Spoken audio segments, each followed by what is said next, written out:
قرآن کی روشنی۔ الحمدللہ رب العالمین والصلاة والسلام علی سید المرسلین، اما بعد فاعوذ باللہ من الشیطان الرجیم، بسم اللہ الرحمن الرحیم۔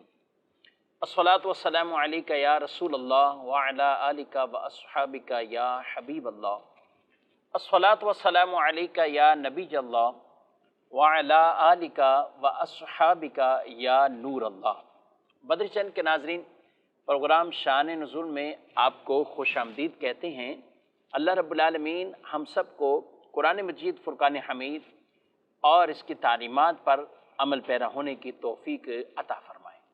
ابتداءً درود پاک کی فضیلت ہمارے پیارے رسول صلی اللہ علیہ وآلہ وسلم نے ارشاد فرمایا، من صلی علیہ صلاۃ واحدۃ صلی اللہ علیہ عشرہ، کہ جو مجھ پر ایک بار درود بھیجے اللہ اس پر 10 رحمتیں نازل فرماتا ہے۔ ومن صلی علیہ عشرہ صلی اللہ علیہ مئہ، اور جو مجھ پر 10 بار درود بھیجے اللہ اس پر 100 رحمتیں نازل فرماتا ہے۔ ومن صلی علیہ مئۃ، اور جو مجھ پر 100 بار درود بھیجے، کتب اللہ بین عینیہ براءۃ من النفاق وبراءۃ من النار، اللہ اس کی دونوں آنکھوں کے درمیان لکھ دیتا ہے کہ یہ نفاق اور جہنم کی آگ سے اور منافقت سے یہ بری ہے۔ وَأَسْكَنَهُ اللَّهُ يَوْمَ الْقِيَامَةِ مَعَ الشُّهَدَاءِ، اور بروز قیامت اللہ اسے شہداء کے ساتھ رکھے گا۔ جو شخص روزانہ پیارے نبی صلی اللہ علیہ وآلہ وسلم پر 100 بار درود بھیجے اللہ اسے یہ انعام عطا فرمائے گا۔ اللہ رب العالمین مجھے آپ کو کثرت سے درود و سلام پیش کرنے کی توفیق عطا فرمائے۔ صلو علی الحبیب صلی اللہ تعالی علی محمد صلی اللہ علیہ وآلہ وسلم، صلاۃ و سلام علیک یا سیدی یا رسول اللہ وعلی آلک واصحابک یا سیدی یا حبیب اللہ۔ مدری چند کے ناظرین، اس پروگرام میں ہم بطور خاص ایک آیت مبارکہ اور اس کا کچھ پس منظر شان نزول وہ عرض کرتے ہیں، اور آج کا ہمارا موضوع خاص طور پر فتح مکہ اور رسول اللہ صلی اللہ علیہ وسلم کا وہ اعزاز جو اللہ نے آپ کو اس عظیم فتح کے ذریعے عطا فرمایا، اور وہی مکہ شہر کے جس سے آپ 8 سال قبل آپ ہجرت کر کے جا رہے ہیں، کیونکہ رسول اللہ صلی اللہ علیہ وآلہ وسلم کی 53 سالہ زندگی وہ مکی زندگی مکے میں رہے۔ 40 سال اعلان نبوت سے قبل والے، جب آپ کی عمر مبارک 40 سال ہوئے تو آپ نے اعلان نبوت فرمایا۔ 3 سال پوشیدہ اسلام کی دعوت دیتے رہے، پھر اعلانیہ حکم ہوا تو اعلانیہ دعوت دینا شروع کی۔ 10 سال عرصہ یہ گزرا، اور اس دوران طرح طرح کی تکالیف سے آپ گزرے ہیں۔ آپ کے اصحاب وہ تکالیف کو برداشت کرتے رہے۔ بالآخر اللہ کا حکم آ گیا، الم تکن ارض اللہ واسعہ فتہاجروا فیہا، کیا اللہ کی زمین وسیع نہیں ہے، تم اس کی طرف ہجرت کرو۔ تو جب ہجرت کا حکم ہوا تو رسول اللہ صلی اللہ علیہ وآلہ وسلم اب مکے سے ہجرت کر کے آپ مدینہ منورہ تشریف لے گئے۔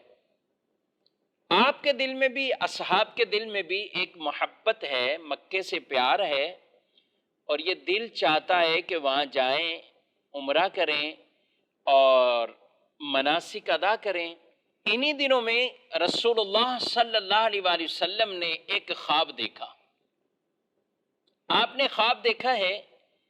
کہ میں دیکھ رہا ہوں کہ تم حرم میں داخل ہو رہے ہو،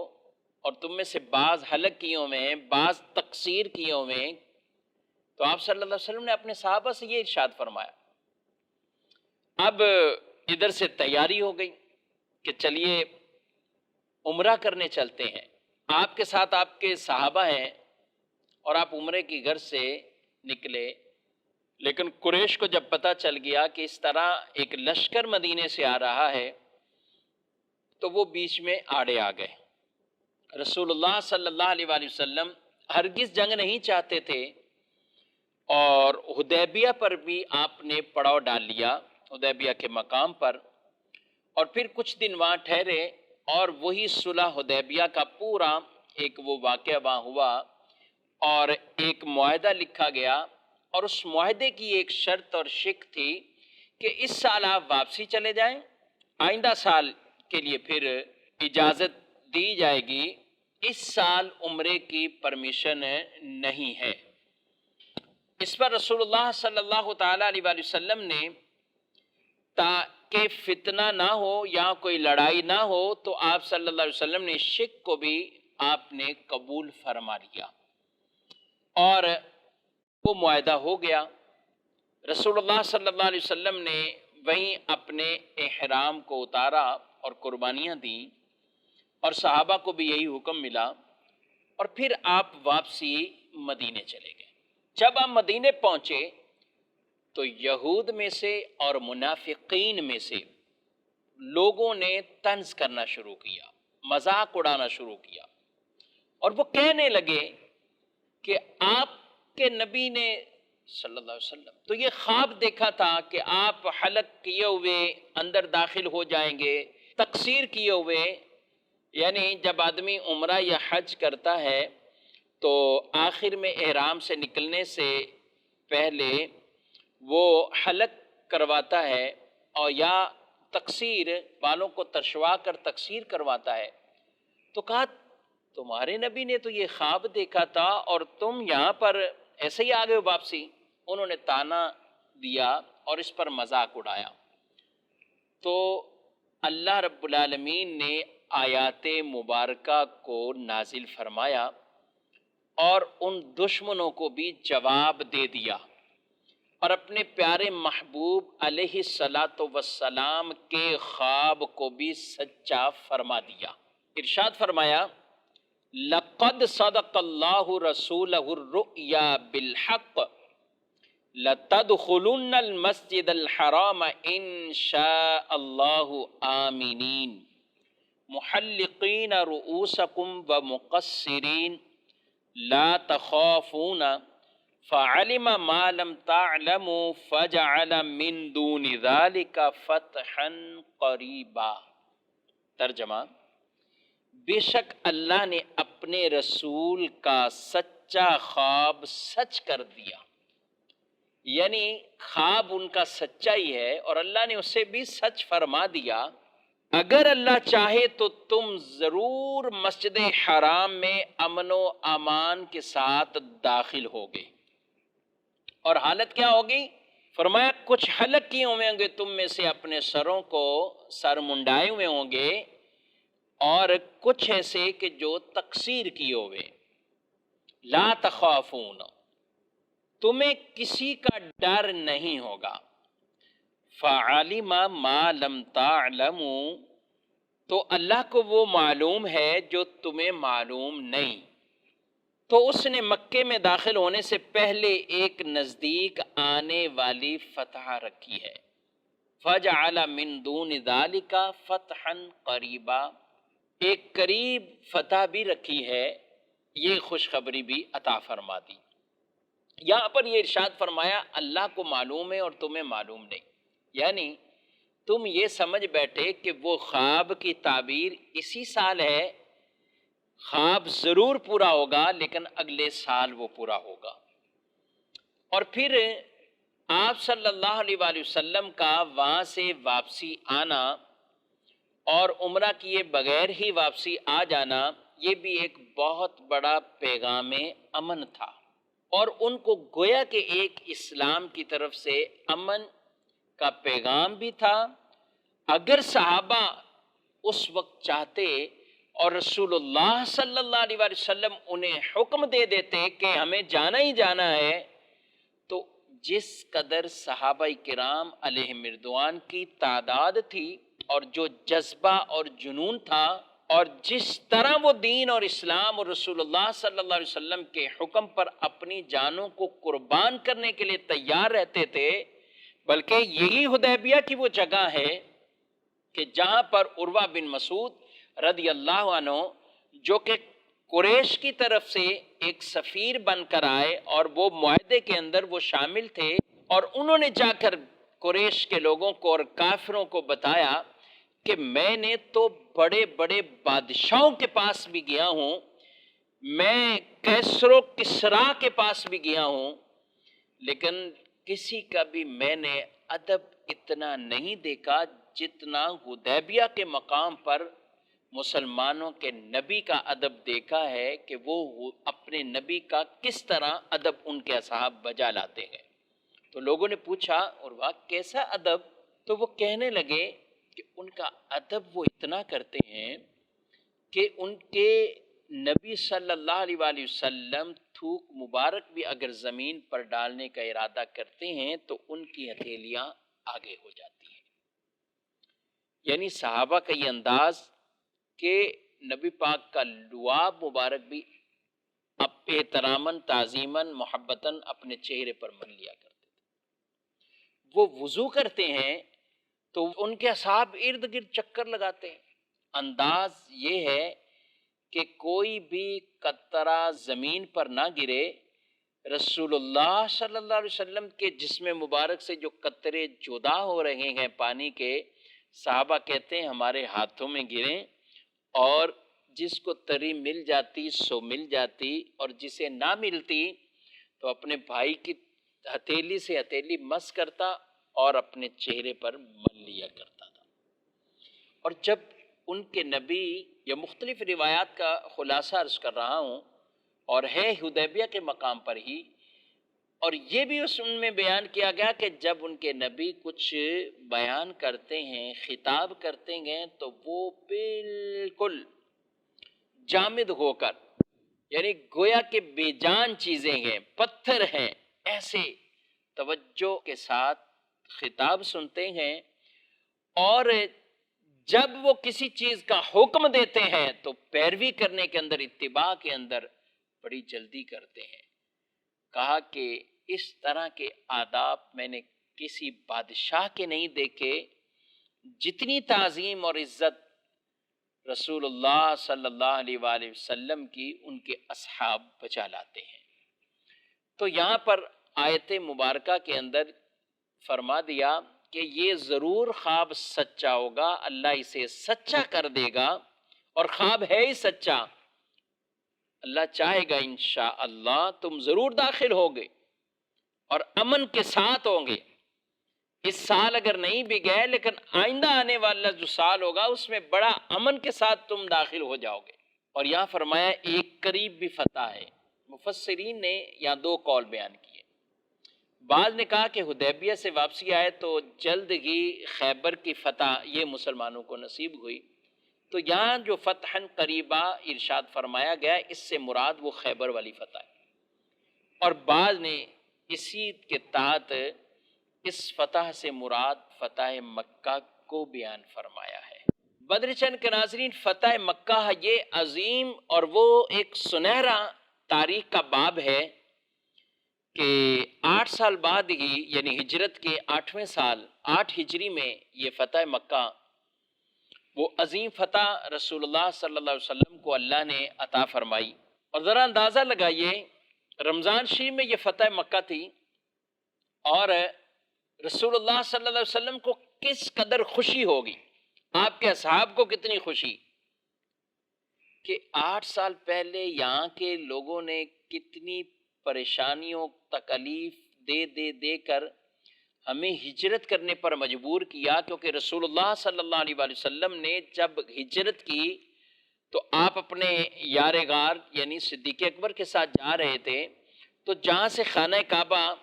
اب اوجھل ہو رہا تھا، یعنی آپ پہاڑیوں کی طرف رخ ہو رہا تھا، تو وہاں رک گئے اور کعبے کی طرف دیکھ کر آپ یہ کہتے رہے، اے کعبہ اگر میری قوم مجھے نہ نکالتی تو میں کبھی بھی اس شہر کو چھوڑ کر اور تجھ سے میں جدا نہ ہوتا۔ اور یہ بھی رسول اللہ صلی اللہ تعالیٰ علیہ وآلہ وسلم کی ان دعاؤں میں سے ملتا ہے کہ آپ نے دعا مانگی کہ اے اللہ، شہروں میں سے جو مجھے سب سے زیادہ پیارا تھا وہ یہ کعبہ ہے، یہ مکہ شہر ہے، تو یہاں سے مجھے تو نے نکلنے کا حکم دیا ہے، اب ہمیں اس شہر کی طرف پھیر دے جو تجھے سب سے زیادہ پیارا ہے، جو تجھے سب سے زیادہ پیارا ہے۔ تو حضور اسلام کو ہجرت مدینہ کا یہ حکم ہو جاتا ہے کہ مدینہ شریف کی طرف ہجرت کریں، اور مدینہ منورہ میں بھی پہنچ کر رسول اللہ صلی اللہ علیہ وآلہ وسلم نے پھر دعائیں مانگی کہ اے اللہ، مدینے کی اب ہمیں محبت عطا فرما۔ کتنی محبت؟ کا جتنی مکے کی ہمیں محبت گئے یا اس سے بھی زیادہ ہمیں مدینے کی محبت عطا فرما۔ اور یہ بھی آپ نے دعائیں مانگی ہے اللہ، کعبے کے لیے، مکے کے لیے تیرے خلیل ابراہیم علیہ السلام نے دعا مانگی اور تو نے وہاں برکتیں عطا فرمائی، تو میں تیرا نبی ہوں، میں مدینے کے لیے دعا مانگتا ہوں۔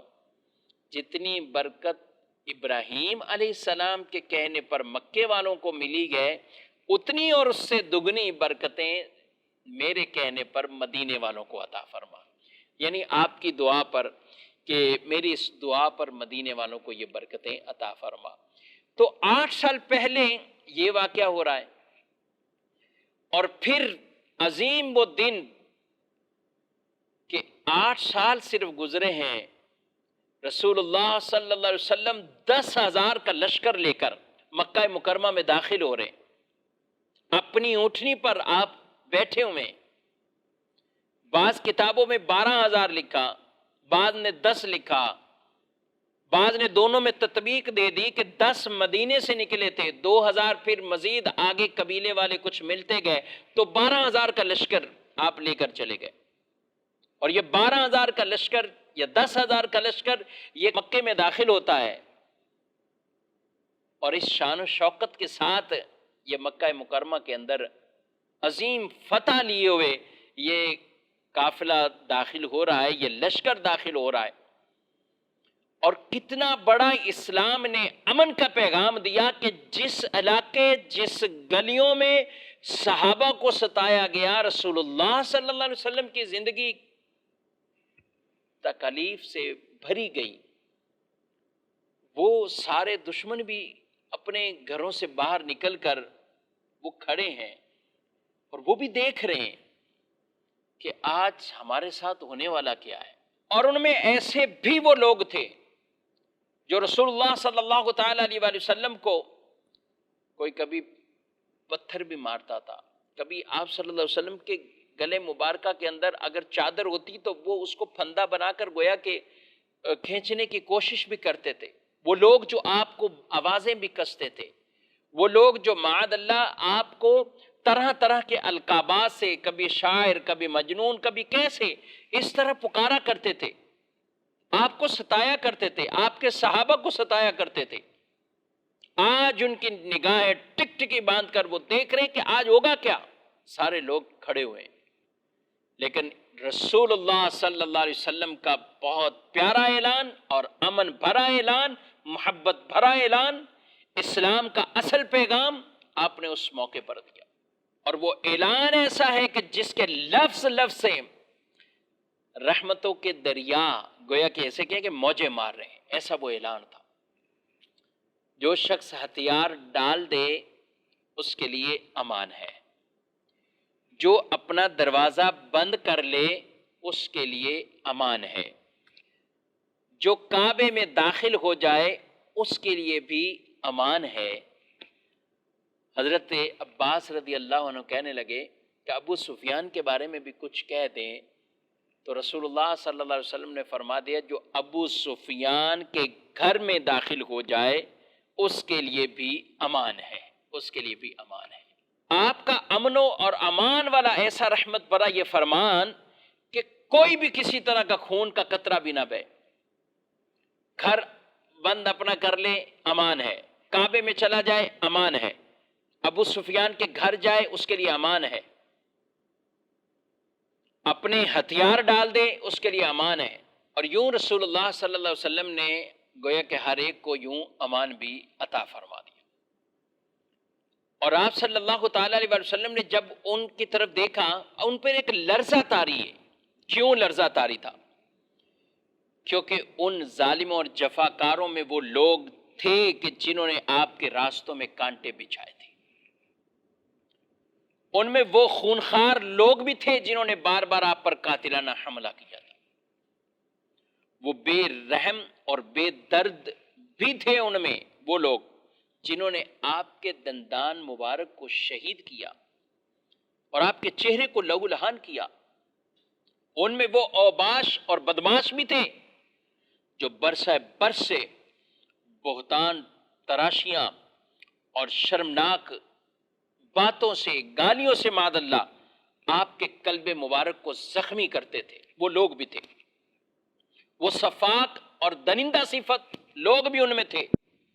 جو آپ صلی اللہ علیہ وآلہ وسلم کے گلے میں چادر کا پھندا ڈال کر گویا کہ گھونٹنا چاہتے تھے، اور ایسا عمل کیا انہوں نے، ایسے لوگ بھی ان میں تھے۔ تو کفار کی صفوں میں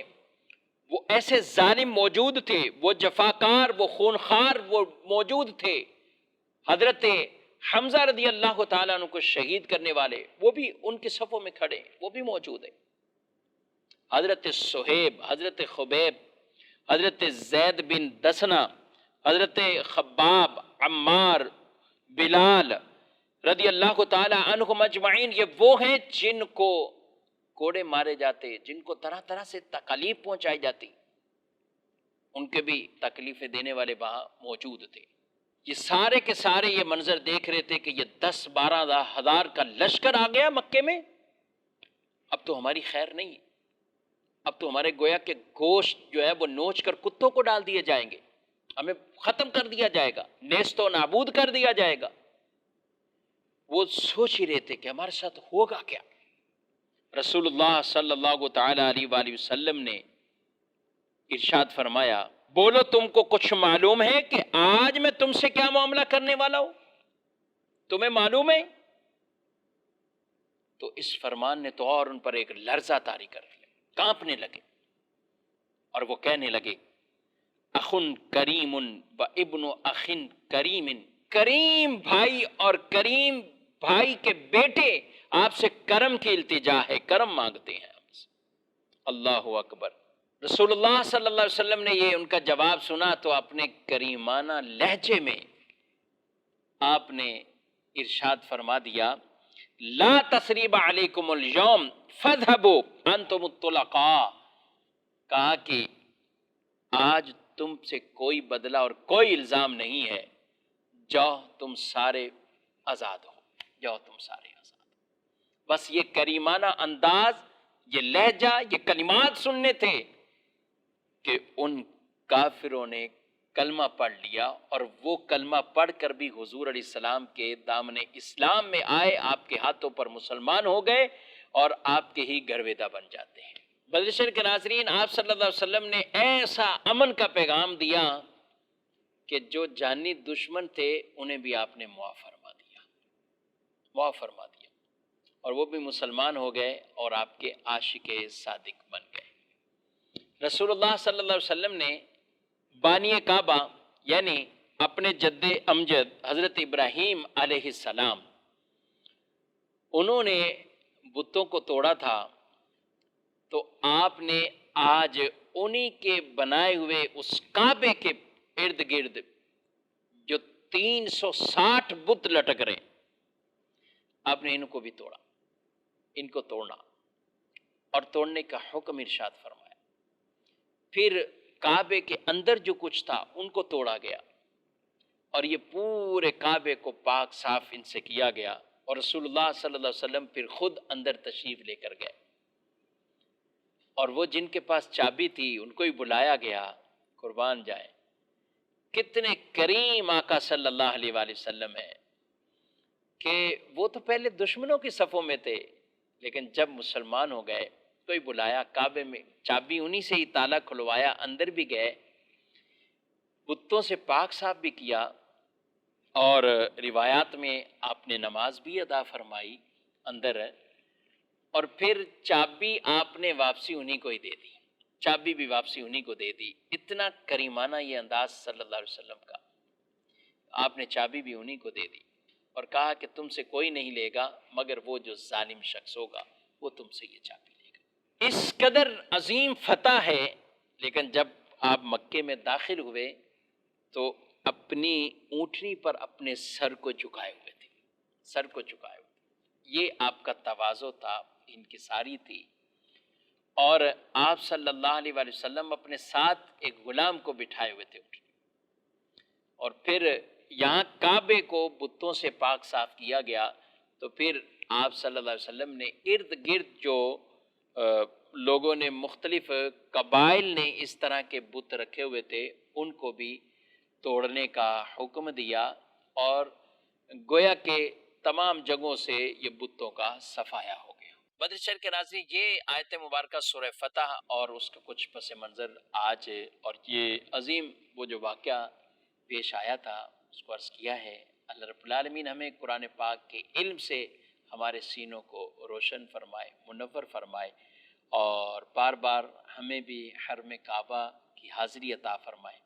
اور جو رکاوٹیں ہیں اللہ اپنی رحمت سے وہ رکاوٹیں دور فرمائے، بار بار مدینہ پاک کی بھی بات حاضری نصیب کو، آمین بجاہ النبی الامین صلی اللہ علیہ وآلہ وسلم۔ قرآن